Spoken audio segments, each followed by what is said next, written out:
Mister Shankar, Lakshmi உங்களை பத்தி சொல்லிச்சு. இருந்தாலும் உங்க அபிப்பிராயத்தையும் தெரிஞ்சுக்க விரும்புறேன்.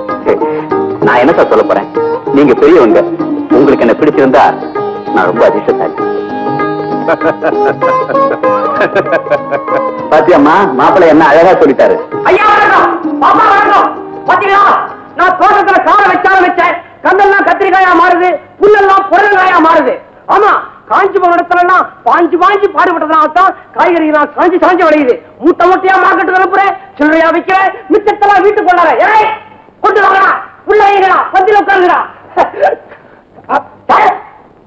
ஐயாவா என்னங்க பட்டு துண்டு வழுக்குது. ஏங்க இந்த வாட்டி பாப்பா வண்டி ஓட்டும் போது ஏதாவது தப்பு பண்ணிச்சா? ஓவர் ஸ்பீடா, நோ பார்க்கிங்கா, உண்மையா, லைட் இல்லையா, இல்லையா ஆள் சேதமா? பாருங்க, என்ன தப்பு பண்ணிருந்தாலும் தயவுசெய்து மன்னிச்சிருங்க. ஏங்க உங்களுக்கு ஏங்க அது மேலேயே குறி, எப்ப பார்த்தாலும் என்ன தப்பு பண்ணுதுன்னு அதையே சுத்திட்டு இருக்கீங்க. நீ என்னம்மா சொல்லி வச்ச மாதிரி அவர்கிட்டயே மாட்டுற? இல்லடா, இன்ஸ்பெக்டர் இந்த தடவை நம்ம கிட்ட மாட்டிருக்காரு. அவரு ஓவர் ஸ்பீடா? இன்ஸ்பெக்டர் நம்ம கிட்ட மாட்டினாரு? அது இல்லடா, அவர் நம்ம வீட்டுக்கே வரப்போறாரு. ஏன் அவர் இருந்து வீட்டு கொடக்கூடி கொடுக்குறியா? நோட்டீஸ் விட்டாருடா, நம்ம வீட்டுல போஸ்டிங் கேக்குறாரா? மண்டு மண்டு உங்களை இல்ல, தப்பா நினைக்காதீங்க. அப்படி எனக்கு ஒரு பேர் உண்டு உண்டு. சொல்றத புரிஞ்சுக்கடா, அவரு நம்ம லட்சுமியை கல்யாணம் பண்ணிக்க போறாரு. கல்யாணத்தை பண்ணிட்டு நான் இருக்கேன். ஐயோ, பாப்பாவுக்கு கல்யாணமா? எனக்கு கையோ இல்ல கால் இல்ல. உங்களுக்கு எப்படி இருக்கு? தப்பு பண்றவங்க சார்ஜ் பண்ற நீங்களே இப்ப இந்த வீட்டுக்கு இன்சார்ஜ் ஆயிட்டீங்களா? பாலையாரு பாப்பா, நீங்க களவாணி பசங்களை அரெஸ்ட் பண்ற இன்ஸ்பெக்டர் உன் கண்ணால் அரெஸ்ட் பண்ணி ஹாஸ்பிட்டல் ஜெயிலில் லாக்கப் பண்ணி வச்சிருக்கியா? இது கல்யாணம்ங்கிற ப்ரமோஷன் தான்.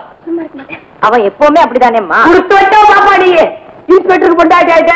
இதுல லைட் என்ன, லைசன்ஸ் என்ன, பிரேக் என்ன, ஒண்ணுமே எல்லாம் வெத்து வண்டி எடுத்து நீ வாட்டுக்கு வண்டியை ஓட்டலாம். அதுதான் நம்ம கிட்ட நடக்காது. ஓவர் ஸ்பீடுனா மட்டும் நமக்கு படுக்கவும் வரும். சங்கர், இவன் இருந்தா நல்லா பொழுது போகும் இல்ல? சரி, ஒரு நாளைக்கு உங்க அப்பா அம்மாவோட வந்தீங்கன்னா.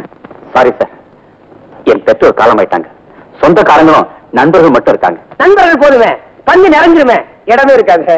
சரி, ஒரு நல்ல நாள்ல வேண்டி உங்களோட வந்தீங்கன்னா நிச்சயதார்த்தம் செஞ்சிருவோம். அன்னைக்கே முகூர்த்த தேதியும் குறிச்சிருவோம். என்ன சொல்றீங்க? Alright sir. அதைத்தானே சொல்ல முடியும், வேற என்னத்த சொல்ல முடியும்? கரும்பு திங்கிறது கூலியா? என்ன பாபா, இந்த ஆவணி டும் டும், அடுத்த ஆவணி குவா குவா. அது நீ பண்ணக்கூடாது, பிறகுற பையன் பண்ணணும். எங்கடா போற? இங்கே இருந்துட்டா தோட்டத்தை யார் கவனிக்கிறது?